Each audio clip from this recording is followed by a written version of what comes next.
Ito na nga pala yung tuloy na gumuho nung bagyo nung December. Ano? So almost half a year na pero hindi pa siya nagagawa. Ayun. So ang makakadaan lang dito yung mga motor yan, mga kotse, pwede daw jeep. Kasi hindi pwede dito yung mga malalaki gaya ng dump truck. Ano?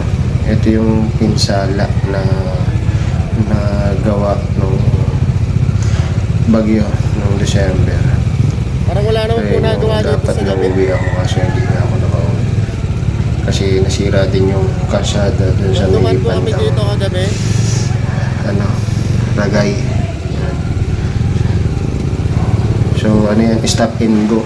No? Hindi pwede magkasabay-sabay.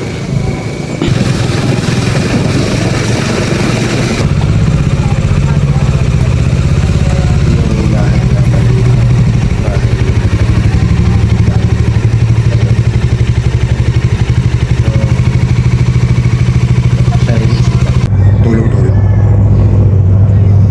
Okay, so ito yung isang ito yung kabilang side ng tulay na nagdudugtong sa San Juan tsaka San Agustin. So San Juan Baaw and San Agustin Iriga. Ayun. So ang daming ang daming equipment. Tapos may oras lang silang bukas dito. Hindi siya 24 hours kasi ginagawa to kaya sinasara to. So alas 6 ng umaga hanggang alas 9, tapos alas 7 yata hanggang alas 9 lang.